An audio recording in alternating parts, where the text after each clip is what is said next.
Hello student,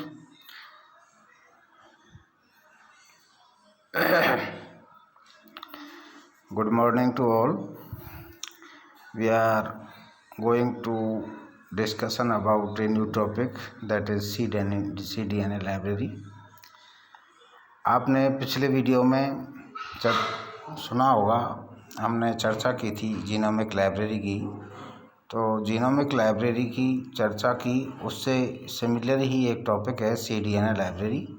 CDNA library वह library है जहाँ पर डिजायर्ड DNA या CDNA को स्टोर किया जाता है। CDNA की बहुत सारी कॉपियों को स्टोर किया जाता है।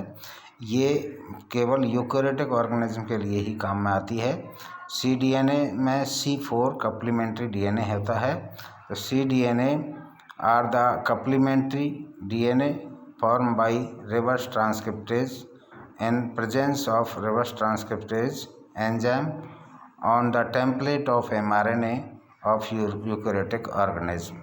तो mRNA प्रेजेंट होता है टेम्पलेट के रूप में, और टेम्पलेट के रूप में जो mRNA होता है, उस mRNA में एक्सॉन, इंट्रॉन, कोडिंग और नॉन कोडिंग सीक्वेंस पाए जाते हैं।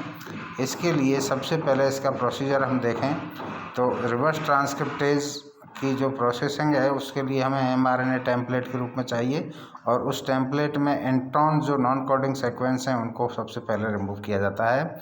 और उनको रिमूव करने के बाद फिर हम उसको एक्सॉन्स को स्प्लाइसिंग करते हैं। एक्सॉन्स की स्प्लाइसिंग के बाद फिर हम रिवर्स ट्रांसक्रिप्टेज एंजाइम की उपस्थिति में रिवर्स ट्रांसक्रिप्शन करवाते हैं, जिससे mRNA की टेम्पलेट पर DNA का निर्माण हो जाता है। अब DNA का जो निर्माण हुआ है उसमें वो हाइब्रिडाइज्ड DNA है, क्योंकि उसके साथ mRNA टेम्पलेट जुड़ा हुआ है। तो हम mRNA टेम्पलेट को रिमूव करने के लिए यहाँ पर एक एंजाइम है RNase H एंजाइम, उसके द्वारा हम हाइब्रिडाइज्ड DNA को आइसोलेट करते हैं और mRNA को टुकड़ों में तोड़ करके रिमूव कर देते हैं, ब्रेक डाउन कर देते हैं, जिससे हमें टोटल कम्प्लीमेंट्री DNA प्राप्त हो जाता है। अब इस कम्प्लीमेंट्री DNA की एक कॉपी हमें प्राप्त हुई है, जबकि लाइब्रेरी में बहुत सारी कॉपीज़ की ज़रूरत होती है।